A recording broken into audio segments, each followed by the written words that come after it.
टैक्सील.com के YouTube channel पर मैं सीए सतबीर सिंह आपका स्वागत करता हूं।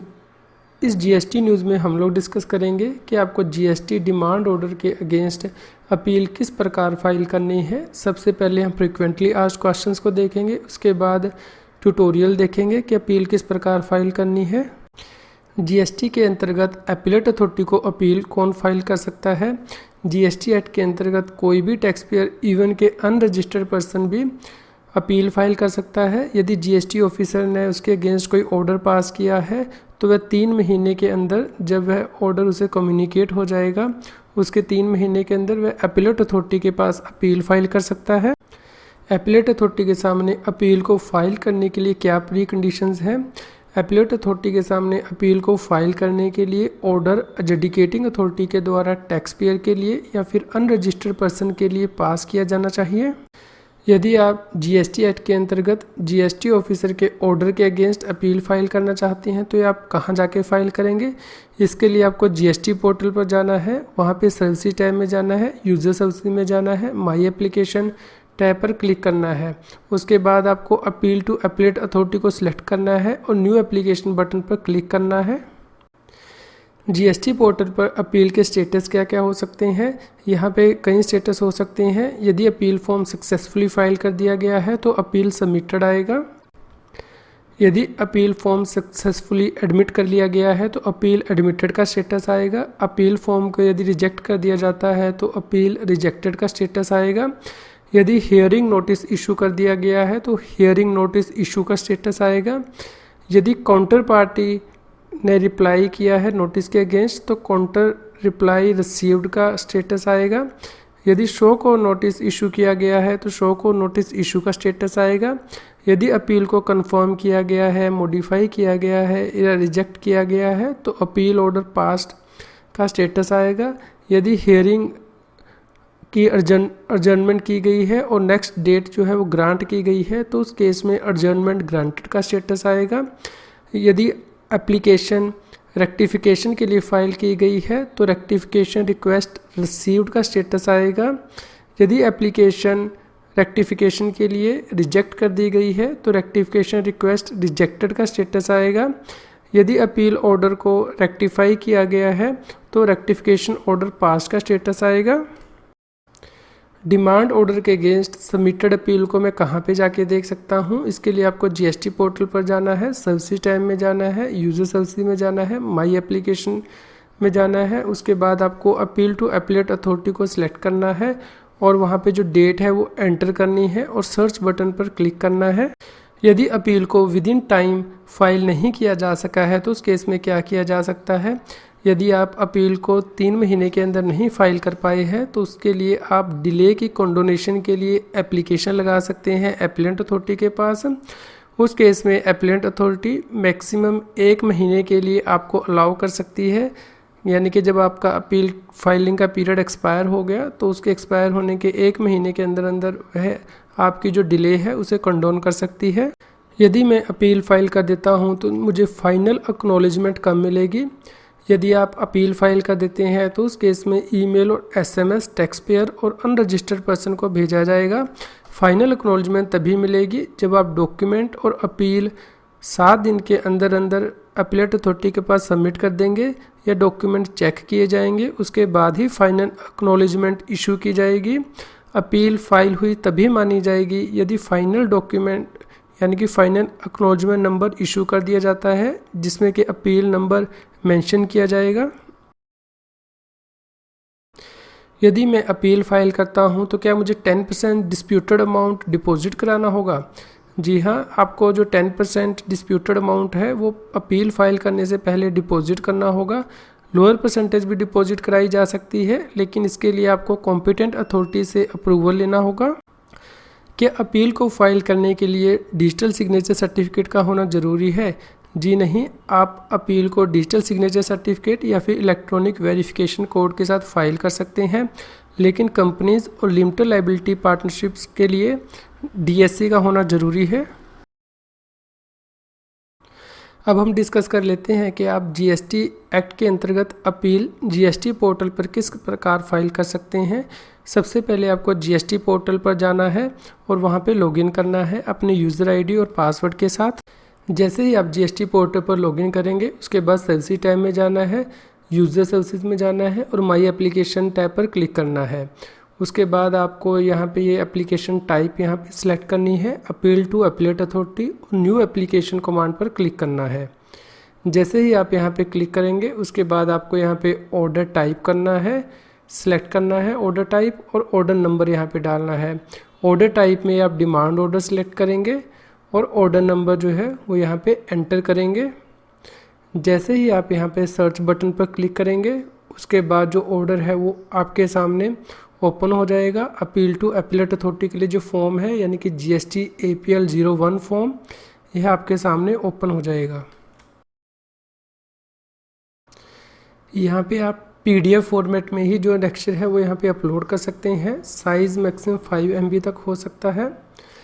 इसके अलावा यहाँ पे जो आप सपोर्टिंग डॉक्यूमेंट अपलोड कर सकते हैं वह या तो PDF फॉर्मेट में हो सकते हैं या फिर JPEG फॉर्मेट में हो सकते हैं। 5 MB तक का साइज़ होना चाहिए मैक्सिमम। और आप यहाँ पे ऐड भी कर सकते हैं डॉक्यूमेंट्स को, यहाँ पे ऐड बटन दिया गया है। अब हम समझ लेते हैं कि आपको ये जो category of the case under dispute यहाँ पे क्या सिलेक्ट करना है। यहाँ पे ये आपके सामने लिस्ट दी गई है, आपको इस लिस्ट में से चूज़ करना है कि कौन सा डिस्प्यूट आपका पेंडिंग है। जैसे ही आप ये सिलेक्ट कर देंगे यहाँ पे ऐड बटन भी दिया गया है, आप एक से ज़्यादा डिस्प्यूट यहाँ पे ऐड कर सकते हैं। इसके अलावा यहाँ पे डेट ऑफ कम्युनिकेशन दिया गया है जिसे आप एडिट कर सकते हैं। पीरियड ऑफ डिस्प्यूट भी दिया गया है जिसे कि आप एडिट कर सकते हैं। इसके अलावा जैसे ही आप किसी कैटेगरी को ऐड कर देंगे तो यहाँ पे डिलीट बटन भी दिया गया है। यदि आप उस कैटेगरी को जो है वो डिलीट करना चाहते हैं या आपने गलती से कैटेगरी सेलेक्ट कर दी तो आप इस बटन पर क्लिक कर सकते हैं। इसके बाद दूसरा स्टेप है कि आपको GST APL 01 का जो फॉर्मेट है वो अपलोड करना है। सबसे पहले आप यहाँ पे जो ब्लू बटन दिया गया है क्लिक हियर, इसे क्लिक करके जो टेम्पलेट है उसे डाउनलोड कर लीजिए। इस टेम्पलेट को उसके बाद आपको ओपन करना है एडिटेबल फॉर्मेट में। जैसे ही टेम्पलेट डाउनलोड हो जाएगा तो आपका यहाँ पे इनेबल एडिटिंग बटन का ऑप्शन आएगा। जैसे आप इसे डाउनलोड कर लेंगे तो आपको यहाँ पे इनेबल एडिटिंग को जो है क्लिक करना है और जो फॉर्म है इसे फिल करना है। उसके बाद आपको इस फॉर्मेट को PDF फॉर्मेट में कन्वर्ट करना है तो आप फाइल ऑप्शन पर क्लिक करेंगे। उसके बाद सेव एज बटन पर क्लिक करेंगे, सेव एज बटन। उसके बाद आपको जो लोकेशन है डॉक्यूमेंट की वह सिलेक्ट करनी है। वहाँ पे आपको PDF जो टाइप है वह सिलेक्ट करना है सेव एज टाइप में और सेव बटन पर क्लिक कर देना है जैसा कि आप अपनी स्क्रीन पर देख रहे हैं। उसके बाद आपको जो PDF आपने सेव किया है उसे आपको अपलोड करना है। यहाँ पे चूज़ फाइल बटन पर क्लिक करेंगे और जो PDF आपने सेव किया हुआ है उसे सिलेक्ट करके अपलोड कर देंगे। यदि आप इसे डिलीट करना चाहते हैं तो यहाँ पे जो डिलीट बटन है वो दिया गया है, आप इसे डिलीट भी कर सकते हैं। नेक्स्ट स्टेप है कि आपको डिस्प्यूटेड अमाउंट की जो पेमेंट है वो करनी है। यहाँ पे डिस्प्यूटेड अमाउंट / पेमेंट डिटेल्स का बटन दिया गया है, आपको इसे क्लिक करना है। जैसे ही आप यहाँ पे क्लिक करेंगे ये विंडो आपके सामने ओपन हो जाएगी, यानी कि disputed amount payment details amount under dispute. इसके नीचे दिया गया है table amount of demand created and admitted, यानी कि कितनी डिमांड क्रिएट की गई है और कितनी एडमिट की गई है। जैसे कि आप अपनी स्क्रीन पर देख रहे हैं कि जो डिमांड क्रिएट की गई है असेसिंग ऑफिसर के द्वारा वो 33944 की क्रिएट की गई है। उसके बाद यहाँ पे आपका परसेंटेज दिया गया है कि कितना अमाउंट जो डिमांड का है वो आपको पे करना है, यानी कि 10% डिस्प्यूटेड टैक्स का आपको प्री डिपॉजिट करना है। और उसके नीचे कॉलम दिया गया है कि आप जो पेमेंट करेंगे वो डिटेल ऑफ पेमेंट रिक्वायर्ड के कॉलम में आ जाएगी।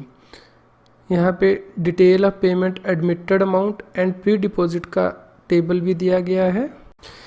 इसके बाद जो अमाउंट अंडर डिस्प्यूट का टेबल है, यहाँ पे आपको जो डिस्प्यूटेड अमाउंट है वो यहाँ पे एंटर करना है। मान लीजिए आप 33944 में से 30,000 का अमाउंट डिस्प्यूट कर रहे हैं और बाकी जो अमाउंट है यानी कि 3944 वो आप एडमिट कर रहे हैं।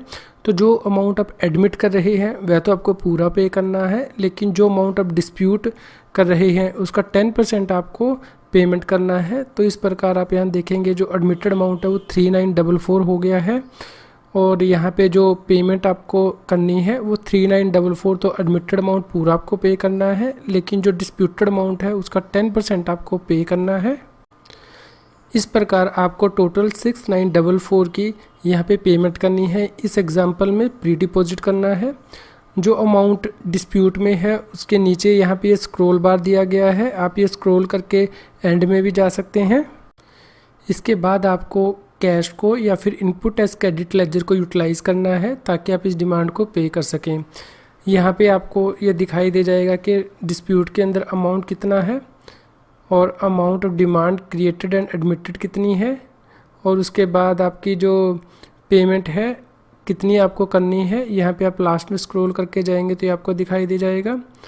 उसके बाद यहाँ पे utilise input as credit and cash का बटन दिया गया है, आपको इसे क्लिक करना है। जैसे ही आप यहाँ पे क्लिक करेंगे तो आपके सामने स्क्रीन आ जाएगी जहाँ पे कि जो डिमांड की अमाउंट है वो आपके सामने आ जाएगी, ऑटो पॉपुलेट हो जाएगी, यानी कि इतना अमाउंट आपको जो है वो पे करना है डिमांड का। कैश लेजर में कितना बैलेंस पड़ा हुआ है वे आपके सामने आ जाएगा, और क्रेडिट लेजर में कितना बैलेंस पड़ा हुआ है वह आपके सामने आ जाएगा।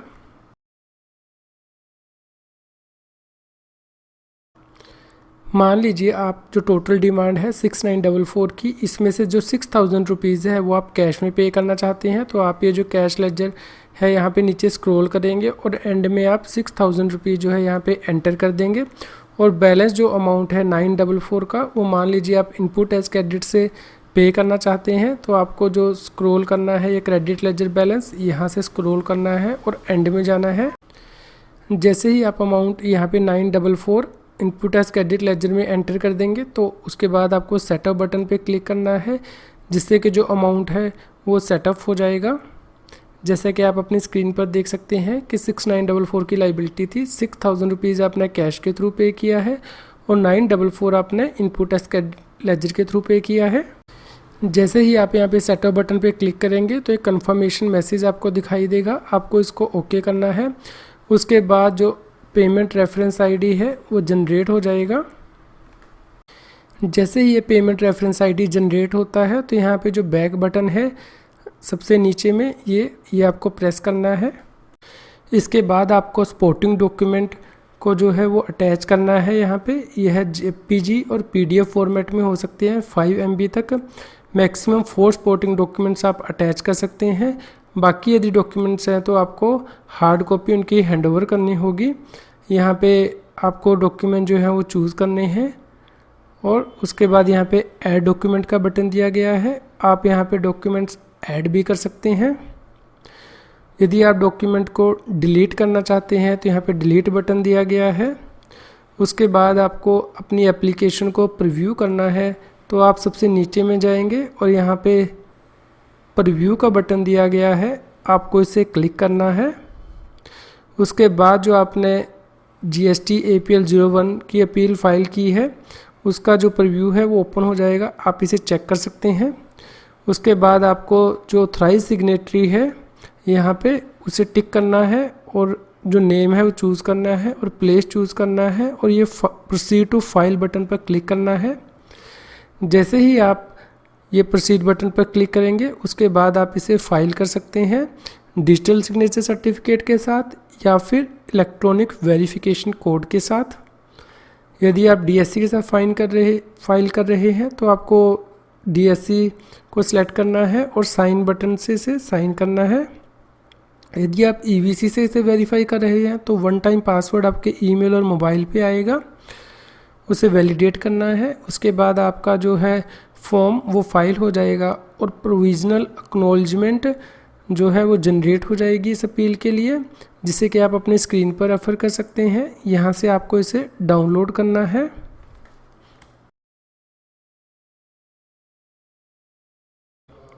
आज की GST की न्यूज़ आपको कैसी लगी इसके बारे में हमें बताएं। लाइक करें और शेयर करें। जितना अधिक आप लाइक करते हैं और शेयर करते हैं उतनी ही अधिक हमें प्रेरणा मिलती है कि हम और भी अधिक अच्छी GST की न्यूज़ आप तक पहुंचा पाएँ। यदि आप GST से रिलेटेड रेगुलर अपडेट्स अपनी ईमेल आईडी पर मंगवाना चाहते हैं तो आप हमारे न्यूज़लेटर को सब्सक्राइब कर सकते हैं, जिसका लिंक इस GST न्यूज़ की वीडियो डिस्क्रिप्शन में भी दिया गया है। यदि आप हमारी प्रीवियस जीएसटी न्यूज़ को सुनना चाहते हैं तो आप हमारे चैनल की प्लेलिस्ट को रेफर कर सकते हैं।